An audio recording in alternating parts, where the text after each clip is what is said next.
France Bleu. 18h11 et Patrick Leroux, notre invité ce soir, connu comme responsable de la communication du bailleur social La CIP, société immobilière Picarde, et qui vient nous parler aujourd'hui de son projet Imaginal, centre autour de la science-fiction dont le fil conducteur serait Jules Verne. Patrick Leroux, vous répondez aux questions de Valérie Massip. Bonjour. Bonjour. Vous êtes passionné de science-fiction. Amiens est la ville de Jules Verne, d'où votre idée. Mais il existe déjà la maison de Jules Verne ici à Amiens. Votre centre, votre projet aurait quoi de plus ? Alors c'est même au-delà du plus. Évidemment, ce serait un centre qui serait en liaison directe avec cette maison Jules Verne, parce qu'on ne peut pas... elle est incontournable, je pense, dans Amiens. D'ailleurs, tous les touristes le savent. Peut-être pas encore trop les Amiénois, mais en tout cas, les touristes savent que la maison Jules Verne existe. Alors faites-nous visiter un peu virtuellement ce centre. Quelle est votre idée ? Alors l'idée, c'est surtout, en effet, de ne pas avoir une petite maison amiénoise transformée en espèce de studio de cinéma dédié à Jules Verne. C'est vraiment d'avoir un élément phare sur Amiens et qui puisse attirer les touristes, bien sûr, mais également tous les passionnés de science-fiction, les Amiénois, les Picards, qui soient de nouveau fiers de leur ville. J'entends régulièrement dans les rues les Amiénois qui se plaignent, il ne se passe rien à Amiens, ça bouge pas, la ville est morte, hein, les mots sont faibles. Donc on a besoin de lieux comme ça, mais comment ? Parce que vous avez dimension nationale. Réfléchi vraiment à la structure. On n'en est pas juste à l'idée d'un centre. L'idée, ce serait vraiment d'avoir quelque chose qui soit volumineux déjà dans la taille. Alors au niveau des terrains, on en reparlera peut-être après, on peut juste évoquer le sujet. Évidemment, il faudrait quelque chose qui soit proche d'une aire d'autoroute, enfin d'autoroute en tout cas, de la rocade. Accessible Facilement. On puisse stationner également. Si c'est en effet un projet d'envergure, qui soit éventuellement extensible. Voilà. L'idée serait aussi de démarrer peut-être moyennement, voilà, avec mais un à premier centre. L'intérieur, parce que on parle de Jules Verne, de science-fiction. Le fil conducteur serait Jules Verne. Donc l'idée, c'est éventuellement d'avoir un Jules Verne presque virtuel qui accueille les visiteurs, et ensuite pourquoi pas d'avoir un système Google Glass ou autre technologie moderne qui puisse guider le visiteur dans le centre.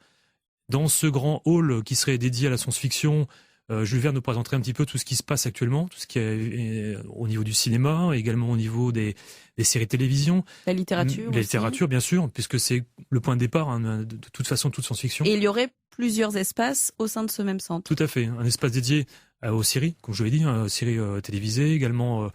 je pense que ce serait un espace important, c'est surtout pour les scolaires. Les scolaires ont besoin de faire ce lien entre la science-fiction, ils mélangent un petit peu tout.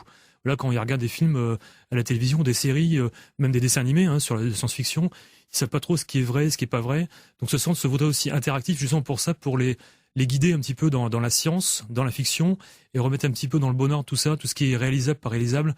Est-ce qu'on peut se promener dans l'espace sans casque ? Est-ce qu'on peut avoir des fusées qui vont plus vite que la lumière et puis à la fois montrer ce qui a été fait, imaginé par des hommes, comme tel que Jules Verne, et qui a déjà été réalisé. Donc ce serait à la fois un musée pour regarder des œuvres, qu'elles soient filmées ou lire des livres, mais ce serait aussi interactif. Voilà, c'est surtout interactif. Je pense que le terme musée il le colle à la peau parce que de toute façon, c'est un petit peu l'idée d'avoir des vitrines. Ce premier hall d'accueil serait éventuellement ce Hall of Fame, comme disent les Américains, où on a des détenus de Batman, Superman, détenus de science-fiction divers et variés. Et puis dans ces salles, avoir également, pourquoi pas, une salle de cinéma. Alors, pas de concurrence avec nos amis Gaumont-Pathé, mais pourquoi pas faire les avant-premières de films, ou passer les extraits de films et expliquer ça aux personnes qui viennent pourquoi on a fait ce film-là et pourquoi c'est important dans la culture cinématographique, mais également dans la vie quotidienne. Alors, aujourd'hui, vous en êtes où ? Est-ce que vous recherchez déjà des partenaires ? Est-ce que vous savez combien ce projet coûterait ? Alors, globalement, c'est toujours difficile à chiffrer parce qu'en effet, comme je l'ai dit, c'est un petit peu modulable. On peut commencer peut-être moyennement et ensuite agrandir le centre. On parle de plusieurs millions d'euros ? Ouais, je pense qu'il faut pas plusieurs millions d'euros. Après, si on y trouve également médiathèque, si on y trouve donc salle de cinéma, si on y trouve de quoi se restaurer, imaginons une cantina Star Wars où les gens pourraient manger un petit peu façon spatiale. Ça peut monter très haut. Et justement, vous allez peut-être taper à la porte d'Amiens Métropole. Alain Geste a lui évoqué lors de ses vœux la semaine dernière un projet de parc ultramoderne et numérique dédié à Jules Verne.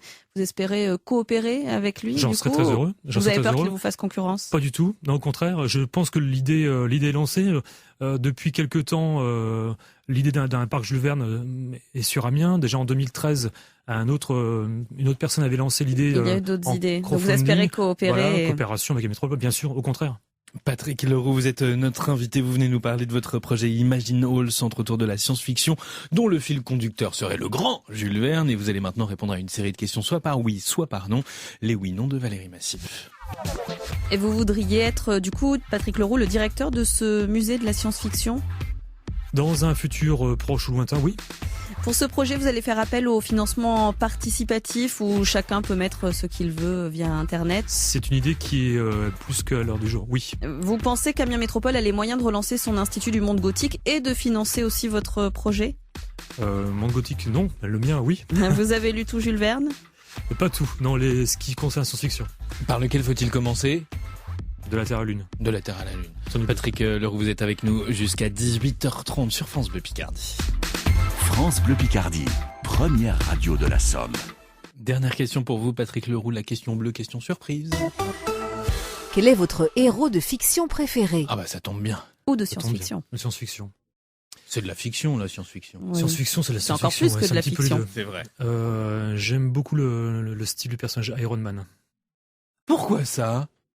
C'est quelqu'un d'assez rebelle, qui est très... c'est un alcoolique super-héros, hein, pour résumer centré un peu, sur lui-même, mais très charismatique également, mais qui finalement est un très bon cœur et qui aide son prochain. Et qui pourrait être au milieu du hall de Et qui pourrait ce en plus futur être en musée plein milieu du si hall. ce Tout à musée fait. voit le jour. Les super-héros à Amiens et Patrick Leroux sur France Bleu Picardie, entretien mené par Valérie Massip.